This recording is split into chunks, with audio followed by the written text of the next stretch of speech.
Kadin Indonesia akan menggugat Peraturan Menteri Ketenagakerjaan Nomor 18 Tahun 2022 tentang penerapan upah minimum provinsi tahun 2023 ke Mahkamah Agung. Kadin Indonesia melihat ada sikap ambigu pemerintah karena Mahkamah Konstitusi telah menjatuhkan putusan bahwa Undang-Undang Nomor 11 Tahun 2020 tentang Cipta Kerja yang menjadi payung hukum Permenaker Nomor 18 Tahun 2022 inkonstitusional bersyarat pada November 2021 yang lalu. Wakil Ketua Umum Bidang Hukum dan HAM Kadin Indonesia, Daniswara K. Harjono, mengatakan sepanjang Undang-Undang Cipta Kerja masih dalam perbaikan, tidak diperkenankan adanya penerbitan peraturan pelaksana baru yang berkaitan dengan Undang-Undang Cipta Kerja. Menurut Daniswara, dikeluarkannya Permenaker Nomor 18 Tahun 2022 menimbulkan dualisme dan ketidakpastian hukum. Karena itu diperlukan putusan yudikatif untuk menjawab keambiguan yang muncul. Pandemi COVID-19 dengan 500 perusahaan diantaranya. Pemerintah resmi mengubah formula perhitungan upah minimum tahun 2023 melalui Peraturan Menteri Ketenagakerjaan Nomor 18 Tahun 2022 tentang penetapan upah minimum tahun 2023. Namun, Kadin Indonesia akan menggugat Permenaker tersebut. Apa alasan substansi Kadin Indonesia menggugat Permenaker tentang penetapan upah minimum tahun 2023? Sudah bergabung melalui sambungan Zoom Wakil Ketua Umum Bidang Ketenagakerjaan Kadin Indonesia, Adi Mahfudz Wahaji. Pak Adi, selamat siang. Ya, selamat siang Mas Kevin dan pemirsa, salam sehat semua. Salam sehat, Pak Adi. Terima kasih telah berbagi waktunya bersama kami di Zona Bisnis Siang. Pak Adi, apa alasan Kadin mengajukan uji material terhadap Permenaker Nomor 18 Tahun 2022? Ya, Mas Kevin, terima kasih. Mungkin yang pertama saya mohon maaf untuk menyampaikan hal yang sekiranya tidak perlu saya sampaikan, tapi ini memang harus kami sampaikan. Tentu yang pertama bahwa perlu kita ketahui bahwa Kadin sebagai induk organisasi dan juga sebagai wadah berkumpulnya para pengusaha Indonesia yang dimandatkan melalui Undang-Undang 1 1987 dan Kepres Nomor 18 Tahun 2022 tentang persetujuan perubahan ADART Kadin. Yang perlu kita sikapi bahwa, Mas Kevin, kita tanggal 24 November kemarin, hari Kamis, itu Kadin Indonesia yang dipimpin langsung oleh Ketua Umum Bapak Arsyad Rashid menggelar rapat bersama dengan asosiasi pengusaha dan juga dengan perusahaan anggota Kadin untuk menyikapi Permenaker 18 tersebut. Kiranya kita juga perlu tahu bahwa kenapa akhirnya Kadin juga ingin tahu sejauh mana status Permenaker 18 itu memang perlu diuji materialnya dalam rangka sejauh mana penetapan upah minimum 2023 tersebut. Yang perlu kita sikapi bahwa yang pertama adalah kepastian hukum, Mas Kevin. Ini sangat tidak mungkin kami memakai dualisme produk hukum yakni PP 36 tahun 2021 tentang pengupahan dan juga Permenaker 18 tersebut. Untuk hal tersebut kami kiranya juga membutuhkan keputusan yudikatif untuk menjawab keambiguan yang muncul yang tadi di depan juga disampaikan. Untuk yang kedua tentu kami juga keputusan tersebut adalah kontraproduktif. Dalam hal ini adalah di samping keputusan tersebut juga bertentangan dengan regulasi di atasnya, yaitu baik Undang-Undang Cipta Kerja, pasca putusan MK maupun juga PP 36 tentang pengupahan itu sendiri.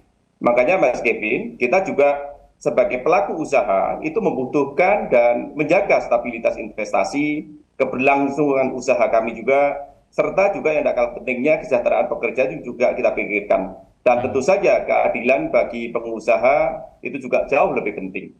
Dan yang ketiga, kenapa kita menguji material tersebut? Yang ketiga adalah situasi ekonomi. Jadi bahwa recovery usaha pasca pandemi ini juga belum stabil, Mas. Nah, ini ditambah dengan ancaman resesi ekonomi global yang relatif bersamaan dengan saat redanya pandemi. Ini seyogianya dapat dirumuskan secara tepat sasaran, komprehensif, dan tentu saja sesuai dengan koridor dan mekanisme hukum yang berlaku. Makanya kita juga akhirnya minta untuk disesuaikan dengan situasi ekonomi yang ada saat ini. Makanya kiranya, Mas Kevin, kami ingin melihat sejauh mana uji material yang kami sedang proses. Tentu kami bersama-sama, kami juga dalam rangka memperkuat Asosiasi Pengusaha Indonesia, yaitu APindo, yang saat ini sedang memproses hal tersebut. Begitu, Mas Kevin. Ya, dampak yang bisa terjadi dengan adanya dualisme dan keambiguan ini pada pelaku usaha seperti apa, Pak Adi? Iya, jadi gini, kesimpulannya adalah bahwa menjaga konsistensi Undang-Undang Cipta Kerja itu penting. Terlebih juga pasca diputuskan oleh MK beserta turunannya, yaitu PP 36 tahun 2021. Kan dua-duanya itu masih berlaku, Mas Kevin. Baik PP 36 maupun Permenaker 18 ini. Jika itu memang tidak ada yang mempersoalkan gitu ya. Jadi bingung mau pakai yang mana gitu ya. Dan yang kedua, memastikan bahwa sebuah regulasi mana yang berlaku agar tidak membingungkan para pelaku usaha. Makanya menjaga marwah keberlangsungan usaha dan kepastian hukum itu saya kira juga biar tidak salah kaprah gitu. Pak Adi, tapi secara substansi ya, keberatan tidak sih dengan Permenaker 18 2022 ini? Ya, tentu keberatan. Yang pertama kan tata cara mekanisme Permenaker 18 tersebut yang bertentangan dengan regulasi di atasnya. Yaitu tadi yang saya sampaikan di depan, yakni PP 36 dan juga Undang-Undang Cipta Kerja itu sendiri. Yang kedua, bahwa substansi yang ada dalam formula Permenaker tersebut untuk menentukan terutama besaran upah minimum jauh sangat berbeda, Mas. Yaitu dengan PP 36 dengan Permenaker tersebut.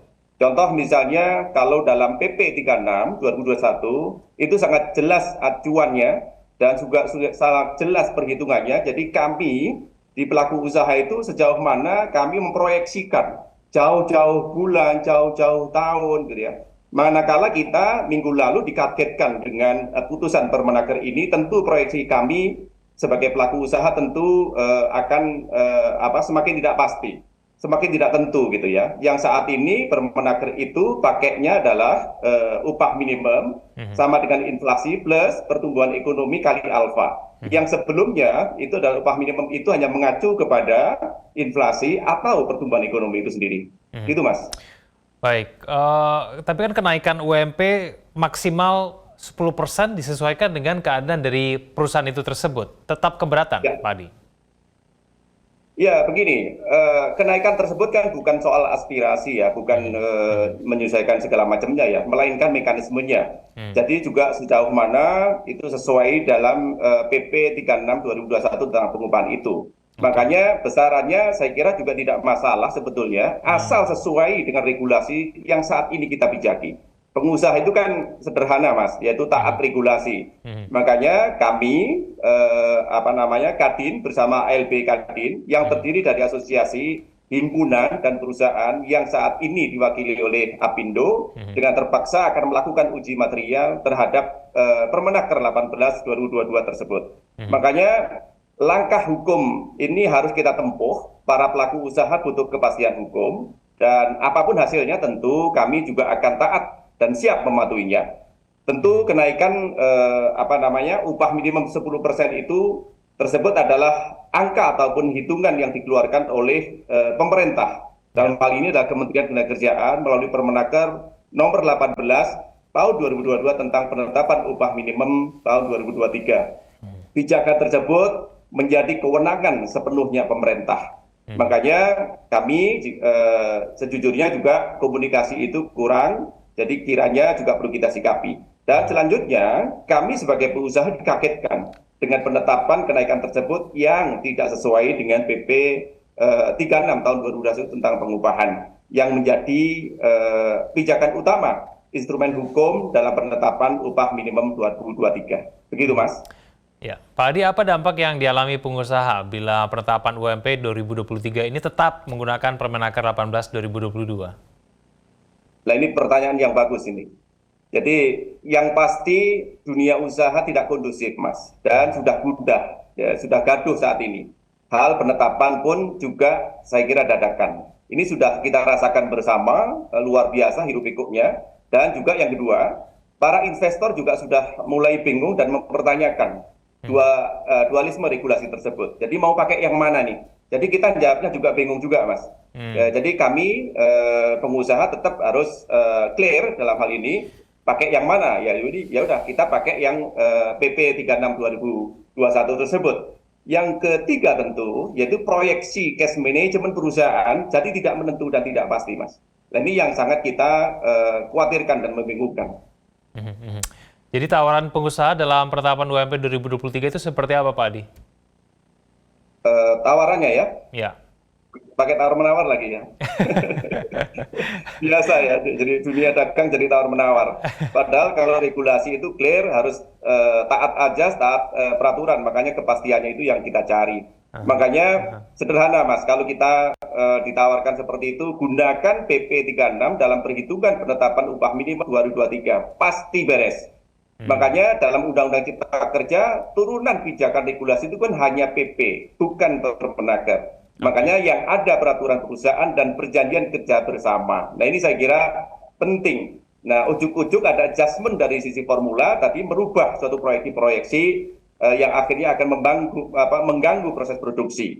Yang kedua, komunikasi dialog tripartit itu saya kira sangat penting, Mas. Yaitu harus didahulukan, dikedepankan sebelum memutuskan terkait dengan regulasi ketenagakerjaan. Makanya di Dewan Pengupahan tingkat nasional, provinsi, kabupaten, dan kota itu saya kira perlu diajak komunikasi, perlu dibicarakan bersama sebelum menentukan. Makanya unsur tripartit tersebut saya kira agar apa?